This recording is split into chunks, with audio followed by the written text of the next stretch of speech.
Friends, ये chapter 2 का जो चैप्टर एंड एक्सरसाइज है class 9th physics NCERT book का, it is the solution of that exercise. पहला क्वेश्चन है, an object experience a net zero external force unbalance force. Is it possible for the object to be travelling with a non zero velocity? उस पर एक unbalance force लग रहा है, ठीक है, जीरो एक्सटर्नल अनबैलेंस्ड फोर्स लग रहा है, तो क्या वो नॉन जीरो वेलोसिटी के साथ मूव कर सकता है? If yes, state the conditions that must be placed on the magnitude and direction of the velocity, and if no provide a reason. तो ध्यान दीजिए, इसमें कह रहा है कि कोई ऑब्जेक्ट है वो मूव कर रहा है, ठीक, मोशन में। तो भाई Newton's first law of motion के अकॉर्डिंग अगर कोई ऑब्जेक्ट मोशन में है तो वो मोशन में ही रहना चाहेगा, अगर रेस्ट में है तो रेस्ट में ही रहना चाहेगा, तब तक जब तक कि उसके ऊपर कोई एक्सटर्नल अनबैलेंस फोर्स ना लगे। तो यहाँ ये ऑलरेडी कह रहा है कि net zero external unbalance force लग रहा है, मतलब जो अनबैलेंस फोर्स है वो जीरो है। तो जिस वेलोसिटी से ऑब्जेक्ट चल रहा था उसी वेलोसिटी से चलता रहेगा। तो यही लिखा है, according to Newton's first law of motion no net external force is needed to move an object with constant velocity. जिस वेलोसिटी से चल रहा है वो चलता रहेगा। So an object travel with a constant velocity when it experience a net zero external unbalanced force. अगर net force zero है जो अलग से लग रहा, तो भी ऑब्जेक्ट अपने मोशन से चलता रहेगा। The magnitude of the velocity is constant and the direction is same as the beginning. जिस वेलोसिटी से मूव कर रहा था उसी वेलोसिटी से मूव करता रहेगा, तो मैग्नीट्यूड वही रहेगा, और जिस डायरेक्शन में जा रहा था उसी डायरेक्शन में वो चलता रहेगा। और सेकेंड कंडीशन ये हो सकती है कि अगर मान लीजिए ऑब्जेक्ट रेस्ट में है, तो न्यूटन फर्स्ट लॉ के अकॉर्डिंग अगर कोई ऑब्जेक्ट रेस्ट में है तो रेस्ट में ही रहना चाहता है जब तक कि कोई एक्सटर्नल फोर्स ना लगे, और यहाँ एक्सटर्नल फोर्स है जीरो, तो इसका मतलब ऑब्जेक्ट रेस्ट में रहा होगा और वो रेस्ट में ही रहेगा जीरो एक्सटर्नल अनबैलेंस फोर्स लगने के बाद भी। This is because the object may be at rest in the beginning. अगर वो मोशन में है तो मोशन में ही रहेगा, और अगर रेस्ट में है तो रेस्ट में ही रहेगा, क्योंकि अनबैलेंस फोर्स कितना है, जीरो। लेकिन नेक्स्ट क्वेश्चन है, when A carpet is beaten with A stick dust comes out of it, explain. जब किसी कारपेट को हैंग करके बीट करते हैं स्टिक से तो डस्ट बाहर आ जाता है, क्यों? तो भाई Newton's first law of motion के according, Newton's first law of motion क्या कहता है कि अगर भाई उसी के अकॉर्डिंग ना, जब हम कारपेट पे स्टिक से हिट करते हैं तो कारपेट पे स्टिक से हिट करने से पहले कारपेट भी रेस्ट में था, और कारपेट के अंदर जो डस्ट पार्टिकल है वो भी रेस्ट में था। और जैसे ही हमने स्टिक से कारपेट पे हिट किया तो कारपेट तो मोशन में आ गया, क्योंकि स्टिक डायरेक्टली कारपेट से टकराई, तो कारपेट तो मोशन में आ गया। तो कारपेट मोशन में आ गया, लेकिन जो उसके अंदर डस्ट भरी थी वो due to the law of inertia वो अपनी रेस्ट पोजीशन में ही बना रहेगा, रहना चाहेगा। तो कारपेट पीछे चल गया और डस्ट पार्टिकल वहीं के वहीं रह गए, इसीलिए अब बेस हट गया तो डस्ट पार्टिकल नीचे गिर गया। When a carpet is beaten with a stick, then the fibers of the carpet attain the state of motion while the dust particle remain in rest due to inertia of rest. Therefore, the dust particle fall down. भाई carpet पीछे चला गया और dust particle जहाँ था वहीं का वहीं रह गया, अब नीचे उसके सपोर्ट के लिए कुछ नहीं था, इस वजह से डस्ट पार्टिकल नीचे गिर गया। नेक्स्ट क्वेश्चन है, why is it advised to tie any luggage kept on the roof of a bus with a rope? बस के ऊपर जब सामान रखा जाता है तो ऐसा क्यों कहा जाता है कि भाई लगेज को आप रोप से बांध लीजिए, रस्सियों से बांध लीजिए? तो इसके पीछे भी रीजन वही है, लॉ ऑफ इनर्शिया का ही, फर्स्ट लॉ ऑफ मोशन, कि भाई बस की रूफ पर जब आप रख दिए, जैसे यही मैं समझा देता हूँ, it is advise to tie any luggage kept on the roof of bus because when the bus stop suddenly then bus comes in the state of rest but the luggage remains in the state of motion. जैसे ही बस पे break लगा तो बस तो एकाएक रुक गई, लेकिन ऑब्जेक्ट यानी लगेज जो था वो अभी भी मोशन में रहना चाहता है due to the first law of motion. Due to inertia of motion the luggage move forward and fall down from the roof of the bus। और बस पर से सामान आगे की ओर गिरने लगेगा, क्योंकि बस तो रुक गई लेकिन लगेज अभी भी मोशन में रहना चाहता है, तो वो आगे की तरफ भागने लगेगा, इसीलिए रूफ पर लगेज को बांध दिया जाता है।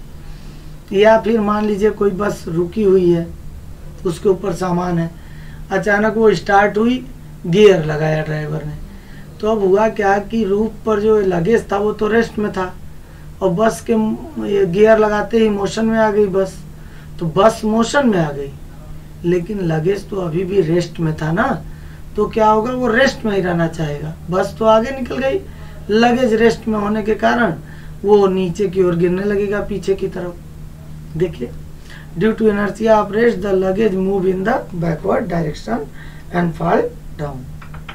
नेक्स्ट क्वेश्चन देखिए क्या है। A batsman hits a cricket ball which then roll on a level ground. जैसे ही एक बॉल को, क्रिकेट बॉल को हिट किया बैट्समैन ने, बॉल ग्राउंड पे मूव करने लगी, रोल करने लगी। After covering a short distance, कुछ दूरी जाने के बाद the ball comes to rest, the ball goes to a stop because. Ball क्यों रुक गई, इनमें से कौन सा सही है। The batsman did not hit the ball hard enough, ज़्यादा तेज नहीं मारा इसलिए। Velocity is proportional to the force extended on the ball, मतलब जितना ज़्यादा फोर्स लगाएंगे उतना ही ज़्यादा वेलोसिटी होगी बॉल की। There is a force on the ball opposing the motion, या फिर यहाँ पर कोई अपोजिंग फोर्स है जो कि मोशन को अपोज कर रहा है। There is no unbalanced force on the ball, कोई अनबैलेंस्ड फोर्स काम नहीं कर रहा है। So the ball would want to come to rest, इसलिए बॉल रेस्ट में आना चाहती है। कौन सा ऑप्शन सही होगा। तो देखिए, हम सब जानते हैं कि फ्रिक्शनल फोर्स काम करता है जब भी कोई ऑब्जेक्ट किसी दूसरे किसी भी सरफेस पर मूव करती है, तो एक फ्रिक्शनल फोर्स उसके मोशन को अपोज करता है, तो सी सही होना चाहिए। There is a force on the ball opposing the motion. देखिए, the ball slows down to rest because the force of friction acting between the ground and the ball opposes the motion of the ball. मतलब frictional force जो है ball को, ground और ball के बीच जो frictional force काम कर रहा है वही बॉल को स्लो डाउन कर रहा है। नेक्स्ट न्यूमेरिकल है, देखिए, a truck starts from rest and roll down a hill with a constant acceleration. It travels a distance of 400 meters in 20 seconds. Find its acceleration and find the force acting on it if its mass is 7 ton. तो देखिए क्या क्या दिया है। Truck rest में था, यानी u is equal to 0 initial velocity. उसके बाद डिस्टेंस s दिया है 400 मीटर और टाइम दिया है 20 सेकेंड, और पूछ रहा है एक्सेलरेशन, ए की वैल्यू और एफ की वैल्यू। तो from second equation of motion से हम जानते हैं s is equal to u t plus half a t square. ठीक, तो यहाँ से एक्सेलरेशन की वैल्यू हम निकाल लेते हैं। एस हमें पता है, यू 0 था, 0 हो गया, plus half a t square, T भी हमें मालूम है। वैल्यू पुटअप करके हम कैलकुलेट करेंगे तो ए की वैल्यू हमें 2 मीटर पर सेकेंड स्क्वायर मिल जाएगी।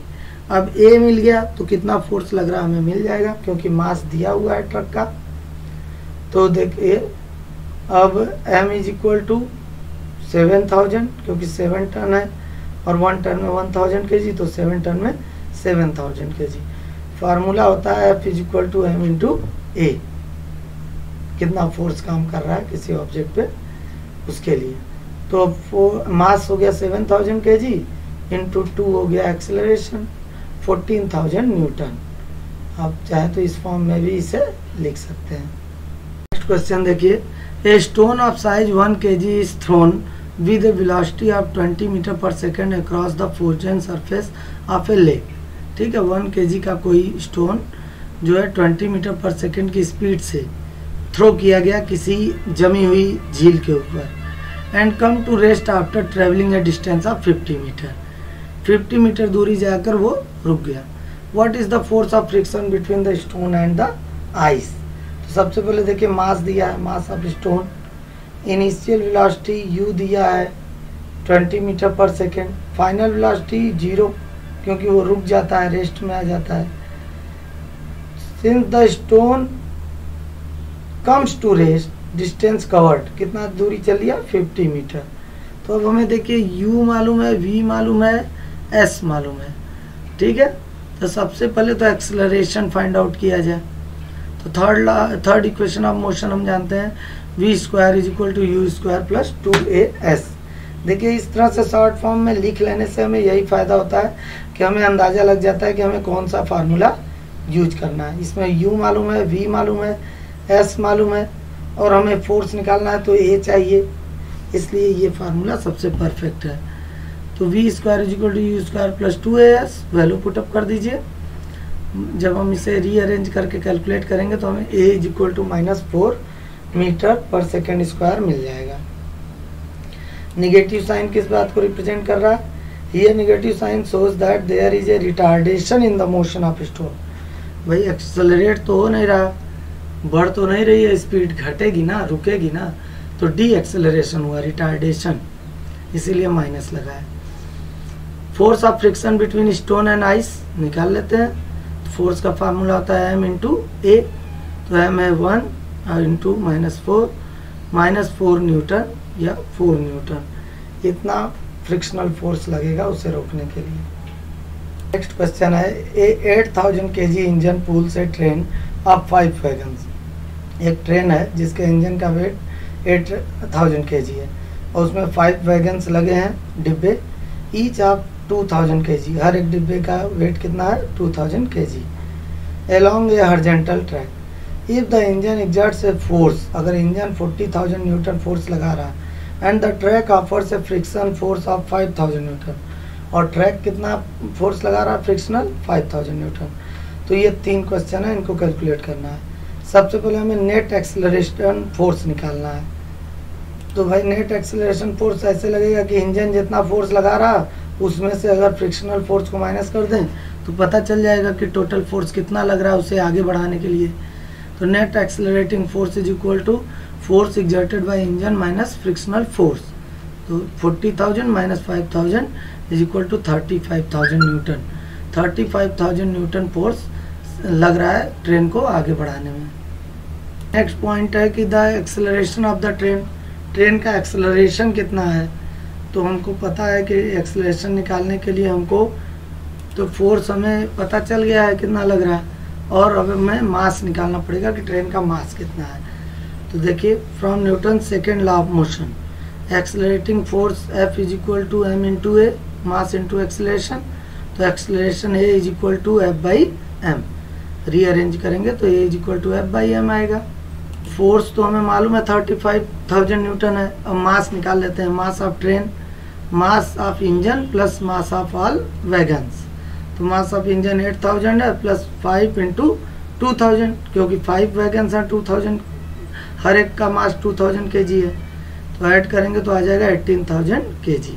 तो acceleration is equal to 35,000 upon 18,000 divide कर देंगे तो आएगा 1.95 मीटर पर सेकेंड स्क्वायर। अब देखिए नेक्स्ट क्वेश्चन क्या है कि the force of wagon 1 on wagon 2, एक बोगी दूसरे बोगी पे कितना फोर्स लगा रही है, एक डिब्बा दूसरे डिब्बे पे कितना फोर्स लगा रहा है। तो भाई उतना ही फोर्स ना लगाएगा जितना इंजन पहले डब्बे पे लगा रहा होगा, उतना ही पहला डब्बा दूसरे डब्बे पे लगाएगा। तो देखिए कैसे इसको कैलकुलेट करेंगे।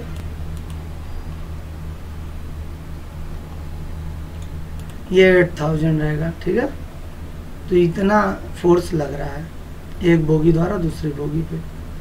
नेक्स्ट क्वेश्चन है एन ऑटोमोबाइल व्हीकल है जो मास ऑफ 1500 kg, इतना मास है किसी व्हीकल का। What must be the force between the vehicle and road if the vehicle is to be stopped with a negative acceleration of 1.7 metre पर second square. अब mass मालूम है और एक्सेलरेशन मालूम है तो फोर्स हम निकाल सकते हैं। Mass is equal this, acceleration negative क्यों है, क्योंकि स्टॉप हो रहा है, देख रहे हैं रोड पे रुकना है, रुक रही है गाड़ी। तो from Newton second law of motion F is equal to m into a, m है 1500 kg इंटू माइनस 1.7, तो ये आ जाएगा -2550 न्यूटन, इतना फोर्स लगेगा। नेक्स्ट क्वेश्चन है what is the momentum of the object of mass m moving with a velocity v। तो भाई momentum का फार्मूला हम जानते हैं m इंटू वी होता है, तो यहाँ पे यही होगा। देख रहे हैं, the momentum of an object of mass m moving with a velocity v is equal to p is equal to m into v. फिर नेक्स्ट क्वेश्चन क्या कह रहा, using a horizontal force of 200 newton we intended to move a wooden cabinet across a floor at a constant velocity. किसी floor पे हम कोई box है, ठीक है, वुडन ब्लॉक, उसको 200 न्यूटन फोर्स लगा के मूव करा रहे हैं और चाहते हैं कि वो कांस्टेंट वेलोसिटी से मूव करता रहे। What is the frictional force that will be extended on the cabinet. Cabinet पर, उस बॉक्स पर कितना फ्रिक्शनल फोर्स लग रहा होगा। भाई कैबिनेट जो है तभी कांस्टेंट वेलोसिटी से चल पाएगा जब उसके ऊपर कोई एक्सटर्नल फोर्स ना लग रहा हो। लेकिन यहाँ क्या हो रहा है कि जो वुडन ब्लॉक है या वुडन कैबिनेट है उस पर 200 न्यूटन फोर्स लग रहा है। देख रहे हैं, तो जब 200 फोर्स लग रहा है न्यूटन, तो भाई the net force to be zero, net force को लेकिन जीरो होना चाहिए, तभी वो कांस्टेंट वेलोसिटी से चल पाएगा। An external force of 200 Newton should be applied on the cabinet in opposite direction. जब एक डायरेक्शन में 200 न्यूटन फोर्स लग रहा, तो दूसरे डायरेक्शन से भी लगना चाहिए ना 200 न्यूटन फोर्स, उससे कांस्टेंट वेलोसिटी से चलने के लिए। ये जो अपोजिट डायरेक्शन 200 न्यूटन फोर्स लग रहा है वो और कुछ नहीं, फ्रिक्शनल फोर्स है, तभी ना वो नेट फोर्स जीरो होगा और वो कांस्टेंट वेलोसिटी से मूव करेगा। Thus the frictional force is 200 Newton. Frictional force always act in the direction opposite to the direction of motion. Next question देखिए क्या कहता है, two object each of mass 1.5 kg are moving in the same straight line but in opposite direction. ठीक है, इतने mass के दो object opposite line direction में मूव कर रहे हैं। The velocity of each object is 2.5 metre पर second before the collision during which they stick together. भाई दोनों एक दूसरे की तरफ आ रहे हैं, यानी अपोजिट डायरेक्शन में आ रहे हैं, दोनों का मास 1.5 kg है और दोनों 2.5 मीटर पर सेकेंड की स्पीड से आ रहे हैं। ठीक है, what will be the velocity of the combined object after collision. तो पूछ रहा है कि जब दोनों टकरा जाएंगे तब वो किस वेलोसिटी से किसी भी डायरेक्शन में जाएंगे। तो mass of first object, mass of second object लिख लिए जो जो दिया है, velocity of the first object before collision और velocity of the second object before collision, हमें ये सब मिल गया।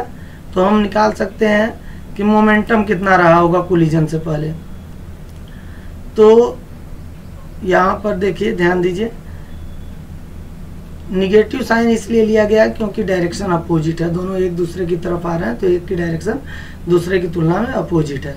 और velocity is a vector quantity, तो उसे साइन के साथ दिखाया गया है। ठीक है, अच्छा, जब कोलिजन हो जाएगा तब कितना मास हो जाएगा, mass of combined object after collision m1 + m2 3 kg।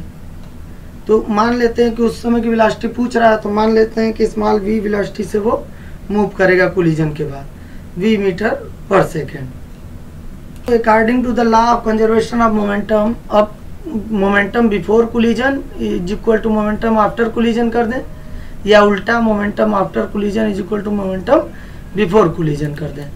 तो after collision mass into v velocity, और बिफोर कोलिजन क्या था, m1 u1 + m2 u2।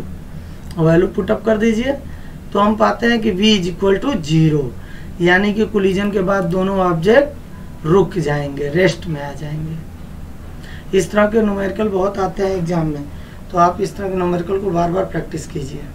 देखिए अब थर्ड क्वेश्चन क्या है हमारा, according to the third law of motion when we push on an object the object pushes back on us with an equal and opposite force.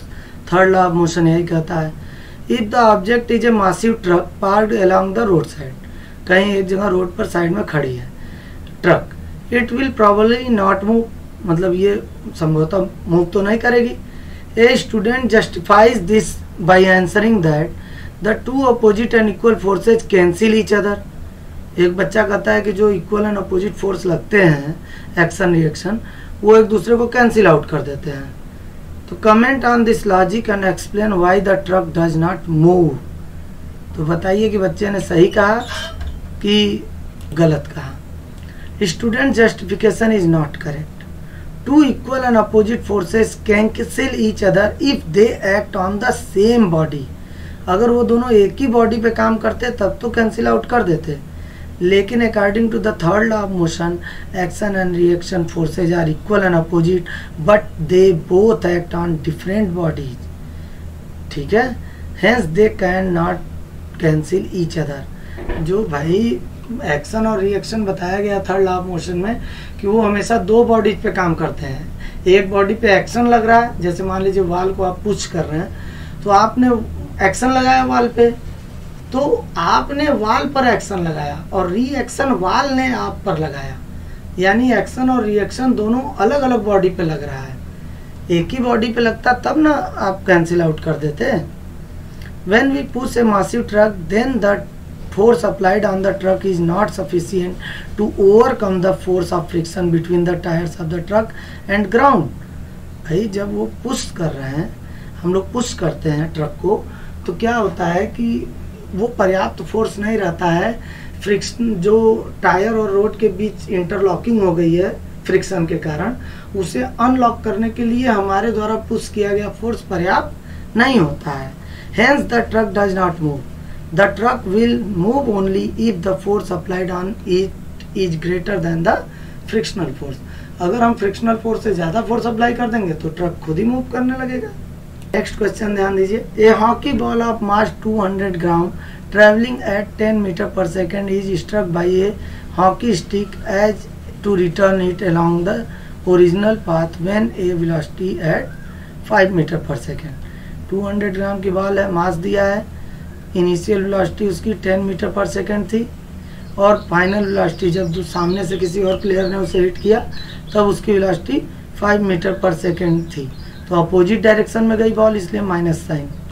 ठीक, तो पूछ रहा है calculate the change of momentum occurred in the motion of the hockey ball by the force applied by the hockey stick. तो उसके momentum में कितना change है, तो भाई निकाल लेते हैं। Final momentum minus initial momentum से change in momentum of the ball is equal to final momentum minus initial momentum. तो फाइनल मोमेंटम क्या होगा, m into v minus m into u. अब रख दीजिए वैल्यू, पुटअप करने पे आएगी आंसर माइनस 3 kg मीटर पर सेकेंड। इतना चेंज आएगा मोमेंटम में। नेक्स्ट क्वेश्चन है A bullet of mass 10 gram traveling horizontally with a velocity of 150 meter per second strikes a stationary wooden block and come to rest in 0.03 second। कोई bullet चलाई गई gun से जिसका मास gun का bullet का 10 ग्राम है, वो 150 मीटर पर सेकंड की स्पीड से निकली और जाके एक वुडन ब्लॉक में टकराती है और रेस्ट में आने में उसे 0.03 सेकंड लग जाता है। Calculate the distance of penetration of the bullet into the block. अब हमें ये पता करना है कि ब्लॉक के अंदर वो कितना अंदर तक बुलेट गई, वो दूरी ब्लॉक में कितना अंदर तक गई, उस डिस्टेंस को पता करना है। Also calculate the magnitude of force exerted by the wooden block on the bullet. अब बुलेट पर कितना वुडन ब्लॉक ने फोर्स लगाया ये भी हमें पता करना है। ओके, तो मास ऑफ द बुलेट निकाल लिए, इसको ग्राम को केजी में बदल लिए। इनिशियल वेलोसिटी हमें मालूम है, फाइनल वेलोसिटी 0 हो गई और टाइम दिया है 0.03 सेकेंड और s फाइंड आउट करना है। तो सबसे पहले तो हमें एक्सलेरेशन पता कर लेना चाहिए। फॉर्मूला हम जानते हैं, first equation of motion v is equal to u plus 80 से वैल्यू पुटअप किए, a आ गया हमारा माइनस 5000 मीटर पर सेकेंड स्क्वायर। इतना एक्सलेरेशन रिटार्डेशन आया, ठीक है, क्योंकि एक उसकी वेलोसिटी चेंज हुई, 0 हो गई, तो इतना डी एक्सेलरेशन आया माइनस 5000 मीटर पर सेकेंड स्क्वायर। अब सेकेंड इक्वेशन ऑफ मोशन से हम एस कैलकुलेट कर लें, या मान लीजिए थर्ड इक्वेशन ऑफ मोशन भी यूज कर सकते हैं। V square equal to u square plus 2as से वैल्यू पुटअप कर दीजिए। वैल्यू पुटअप करने पे आया 2.25 मीटर। इतना दूरी तक गोली अंदर चल जाएगी वुडन ब्लॉक में, इतने अंदर। इस तरह से क्वेश्चंस में जो भी डाटा दिया हो उसको अगर हम फाइंड आउट कर लें, अलग कर लें, तो हमें पता चल जाता है कि हमें कौन सा फार्मूला यूज करना है, तब क्वेश्चन लगाना आसान हो जाता है। क्वेश्चन में पूछा है कि कितना फोर्स अप्लाई किया ब्लॉक ने, तो भाई मास मालूम है हमें उसका बुलेट का और एक्सेलरेशन मालूम है, तो दोनों को मल्टीप्लाई कर दीजिए m इंटू ए, आ जाएगा माइनस 50 न्यूटन। माइनस इसलिए लगा क्योंकि अपोजिट डायरेक्शन में फोर्स लग रहा, बुलेट के मोशन के opposite. Next question, An object of mass 1 kg traveling in a straight line with a velocity of 10 meter per second collide with and stick to a stationary wooden block of mass 5 kg. इतने KG का कोई block है object, वो इतने metre पर second की speed से जा रहा था और सामने कहीं कोई ब्लॉक 5 केजी का था, उससे टकरा गया, ठीक है, और स्टिक हो गया। और स्टिक होने के बाद then they both move off together in the same straight line, दोनों साथ में मूव करने लगे। Calculate the total momentum just before the impact, टकराने से पहले कितना टोटल मोमेंटम था, एंड जस्ट आफ्टर इम्पैक्ट, और टकराने के बाद कितना, and also calculate the velocity of combined object. जब दोनों स्टिक होकर मूव करने लगे टक्कर के बाद, तो उसकी वेलोसिटी बताइए। देखिए क्या क्या दिया है, mass of object, velocity of the object, ठीक। मास ऑफ वुडन ब्लॉक दिया है, लेकिन वेलोसिटी रेस्ट में था वुडन ब्लॉक, तो वेलोसिटी 0 थी वुडन ब्लॉक की, ठीक है। तो total momentum just before the impact, टकराने से पहले कितना मोमेंटम था, momentum of object plus momentum of block, तो ये आया 10 kg मीटर पर second. According to law of conservation of momentum, भाई momentum after impact is equal to momentum before impact, टकराने के बाद जितना मोमेंटम होगा उतना ही टकराने के पहले भी मोमेंटम होना चाहिए। दोनों को इक्वल कर दें इस लॉ के अकॉर्डिंग, तो दोनों का मास कंबाइन कर दें m1 प्लस m2, और v तो हमें निकालना ही है, इज इक्वल टू ये मोमेंटम बिफोर इम्पैक्ट कितना है 10, तो वो 10 लिख दीजिए, वैल्यू पुटअप कर दीजिए, मास दोनों का ऐड कर दीजिए, तो v इज इक्वल टू आ गया 10/6 यानी 1.67 मीटर पर सेकेंड। इस वेलोसिटी से दोनों स्टिक होकर मूव करेंगे। नेक्स्ट क्वेश्चन देखिए क्या कहता है, an object of mass 100 kg is accelerated uniformly from a velocity of 5 metre पर सेकेंड टू 8 मीटर पर सेकेंड। 100 kg का कोई ऑब्जेक्ट है और उसको एक्सेलरेशन हुआ, वो 5 मीटर पर सेकेंड से उसकी वेलोसिटी हो गई 8 मीटर पर सेकेंड इन 6 सेकेंड। तो इनिशियल वेलोसिटी दे दिया, फाइनल वेलोसिटी दे दिया, टाइम दे दिया, मास दे दिया। Calculate the initial and final momentum of the object, तो निकाल लेते हैं भाई, तो निकाल लेते हैं initial momentum m into u, final momentum m into v. Find the magnitude of force exerted on the object, कितना फोर्स एक्सर्ट किया गया इस वेलोसिटी को चेंज करने के लिए। तो ठीक है भाई, Newton second law of motion के अनुसार क्या हम फार्मूला जानते हैं, rate of change of momentum, applied force is equal to rate of change of momentum. तो ठीक है, यही फार्मूला यूज कर देते हैं, change in momentum upon time, final momentum minus initial momentum upon जो टाइम दिया गया है। तो 800 माइनस 500 अपॉन 6, यहाँ पे 500 होगा, उसके बाद कैलकुलेट कर लीजिए, 50 न्यूटन फोर्स लगेगा, वेलोसिटी चेंज करने के लिए इतना फोर्स लगेगा। देखिए next question, Akhtar, Kiran and Rahul were riding in A motor car that was moving with a high velocity on an expressway when an insect hit the windshield and got stuck on the windscreen। बहुत तेजी से ये लोग जा रहे थे highway पे, और वहाँ पर क्या होता है कि एक इंसेक्ट आता है और इनके विंड स्क्रीन पर आकर टकरा जाता है। Akhtar and Kiran started pondering over the situation. Kiran suggested that the insect suffered a greater change in momentum as compared to the change in momentum of the motor car, because the change in the velocity of the insect was much more than that of the motor car। ऐसा किरण ने कहा। Akhtar said that since the motor car moving with a larger velocity, it exerted a large force on the insect। ठीक है, अब क्या हुआ, किरण कहती है कि भाई जो है इंसेक्ट के मोमेंटम में बहुत ज़बरदस्त चेंज आया as compare to the momentum of the car, क्योंकि उसका तो मोमेंटम एक 0 हो गया, इस वजह से उसको बहुत चोट लगी और वो मर गया। और जबकि ये कौन अख्तर क्या कहता है कि मोटर कार चूँकि बहुत तेज वेलोसिटी चल रही थी, it exerted a large force on the insect and as a result the insect died. ऐसा कहता है Akhtar. Rahul while putting an entirely new explanation said that both the motor car and the insect experienced the same force and a change in their momentum। कि राहुल कहता है कि same change in momentum हुआ और उन्होंने सेम फोर्स महसूस किया। Comment this suggestions, आप इन सजेशंस पे कमेंट दीजिए। देखिए इन तीनों में राहुल का एक्सप्लेनेशन सही था। Rahul is correct because there is no external force on the system, so both the insect and motor car experience the same force and a change in momentum. Same change in momentum भी महसूस होगा और same force भी। क्यों? क्योंकि देखिए यहाँ system क्या है, इंसेक्ट और मोटर कार, ठीक है। तो जितना एक्शन इंसेक्ट लगाया मोटर कार पे, मोटर कार ने उतना ही रिएक्शन इंसेक्ट पे भी लगाया, ठीक। तो सेम फोर्स एक्सपीरियंस करेंगे दोनों, और जो चेंज इन मोमेंटम आएगा वो भी सेम रेट से ही आएगा। Change in momentum will also be same. Next question है, how much momentum will a dumbbell of mass 10 kg transfer to the floor if it falls from a height of 80 cm। तो मास दे दिया dumbbell का 10 kg और h यानी s कह लीजिए चाहे h कह लीजिए, हाइट दे दिया 80 cm। Take its downward acceleration to be 10 metre पर सेकेंड स्क्वायर, एक्सेलरेशन भी दे दिया।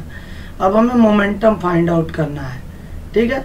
तो सबसे पहले वैल्यू क्या क्या दिया लिख लेते हैं। m u इनिशियल वेलोसिटी 0, क्योंकि स्टार्टिंग 0 वेलोसिटी से ही गिरेगा जब जहाँ से छोड़ेंगे, और डिस्टेंस है देखिए इसे मीटर में बदल लिए।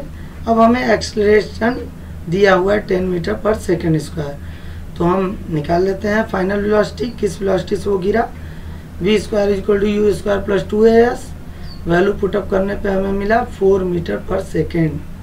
ये वेलोसिटी फाइनल वेलोसिटी मिल गई।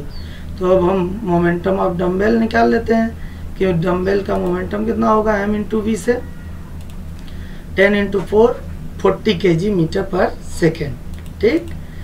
When the dumbbell touches the floor, its velocity becomes 0।